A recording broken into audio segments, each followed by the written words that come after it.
而俄乌战争在本周升级到了非常接近危险的边缘。首先，10月26日，俄罗斯正式的通知美方，所以你如果说这是危险的爆发，未必是，因为他还通知了他最重要的敌人美国。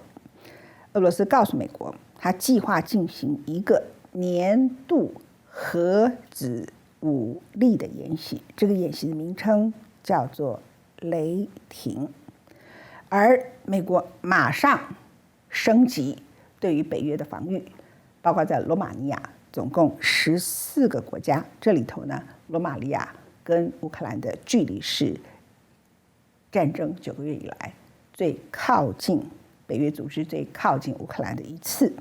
同时，美国马上武装好几个并不拥有核子武器的国家，在他们的战斗机里头，希望能够装上一定的核子的打击能力。美国的乔治·布希号新航空母舰的打击群也正在地中海领导北约部署的海上打击行动，所以这是第一次俄乌战争打到现在9个月以来，一个卷入世界各方力量最近的一次。而普丁的回答是什么？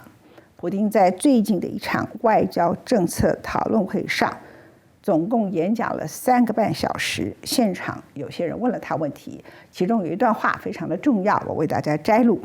他说：“苏联解体破坏了地缘政治的平衡，西方认为他们是胜利者，并且宣布了一个单极，就是自己单方面的世界秩序。在这个单方面的世界秩序当中，只有美国的意志、美国的文化、他们的利益才有权利生存。现在西方在世界上头的主导地位将结束，单极世界正成为历史上我们现在的一个新的历史性的结束跟新的起点。”下面一句话最重要，他的意思是他马上要发动核武攻击嘛？他的说法说，如今在我们面前的可能是2战结束以来最危险、最不可测和最重要的10年。他讲的是一个 decade， 就是10年。换句话说，他不是说我马上要动核武，但是我要重新的布局这件事情，而这个布局是在10年之内，我要改变美国在1989年，尤其是1991年苏联解体之后自己所建立的国际秩序。Внимание, пуск! Есть пуск.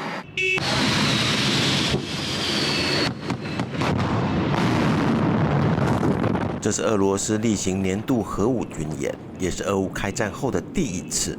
Боевая тревога, ракетная атака. Боевая тревога, ракетная атака. Лодка начинает погружение. Заданная глубина 50 метров. Отсюда производится пуск межконтинентальной ракеты «Синева».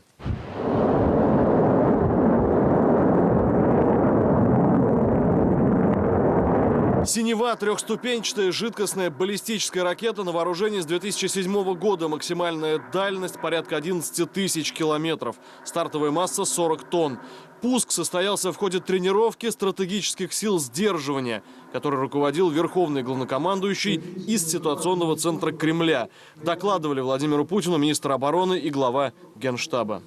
Товарищ верховный главнокомандующий, в соответствии с планом подготовки вооруженных сил Российской Федерации под вашим руководством проводится тренировка по управлению вооруженными силами Российской Федерации.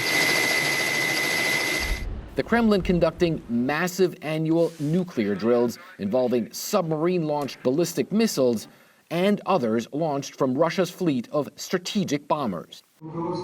While the Russians notified the U.S. about the drills well in advance, Russian President Vladimir Putin with a clear warning to Washington. Putin is threatening to use nuclear weapons in Ukraine or in the West if he doesn't get his way in Ukraine. And he's not getting his way in Ukraine. There's no sign that this mobilization of the extra troops is going to do anything, at least in the short term. 华府严肃看待。Let me just say, Russia would be making an incredibly serious mistake if for to use a tactical nuclear weapon. I'm not guaranteeing you that it's a false flag operation yet. Don't know. But it would be a serious, serious mistake.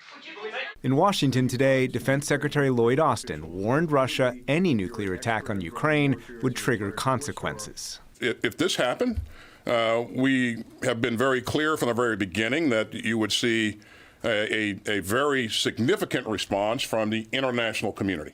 Austin unveiled what he called the department's North Star, the National Defense Strategy, as well as the Nuclear Posture Review and the Missile Defense Review. The National Defense Strategy calls Russia an acute threat, but China the most comprehensive and serious challenge to U.S. national security. The Nuclear Posture Review reiterates support for the multi-trillion-dollar modernization of the U.S. nuclear triad, the ability to strike from the air, from land with intercontinental ballistic missiles, and from sea. It also rejects a promise made by candidate Biden. There is no first use doctrine that we should be pushing. For years, Biden has believed the U.S. should abandon historic ambiguity and pledge not to use nuclear weapons first. But the Nuclear Posture Review says that would have created an unacceptable level of risk in light of the range of non-nuclear capabilities being developed and fielded by competitors. The review acknowledges Russia's battlefield nuclear weapons and warns that Russia could use these forces to try to win a war on its periphery or avoid defeat if it was in danger of losing a conventional war, but insisted Russia posed no nuclear threat. We don't need a nuclear strike on Ukraine. There is no point, either military or political. 但是就在同一天，普丁说的另一番话，结合美国公布的核态势评估，似乎预见一个动荡不安的未来。Развал Советского Союза разрушил и равновесие геополитических сил.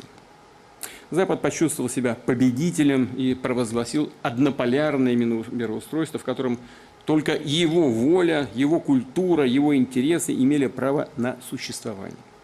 Теперь этот исторический период безраздельного доминирования Запада в мировых делах завершается. Уходит в прошлое однополярный мир. Мы стоим на историческом рубеже. Впереди, наверное, самое опасное, непредсказуемое и вместе с тем важное десятилетие со времен окончания Второй мировой войны. 现在情势究竟有多严峻呢？ While on the ground, we joined America's most forward troops near the Ukrainian border. The 101st Airborne Division from Fort Campbell, Kentucky, now headquartered in Europe for the first time since World War II. We board Black Hawk helicopters to the edge of NATO territory. Why is it necessary to have the 101st here? We bring a unique capability from our air assault capabilities. It's also incredibly meaningful to us to return to Europe after 80 years away. With the Ukrainian border less than 5 miles away, we reached the forward operating site, where soldiers of the 101st and Romanian troops unleashed a live-fire assault on targets in a simulated battle. 同一时间，在海上。 U.S. F-18 fighter jets take flight off the deck of the USS George H.W. Bush in the Adriatic Sea, taking the lead in NATO exercises dubbed Neptune Strike in support of European allies. NATO released this footage of American F-22 fighter jets in formation with Italian Eurofighters and Polish F-16s, even MiG-29s over the skies of Poland. It coincides with 2 weeks of NATO nuclear training drills currently underway. This is routine training for NATO, but should Russia's war with Ukraine escalate significantly, pilots like these could be called upon to go into combat for real. The hope is that showing NATO is ready and able to fight means it won't have to.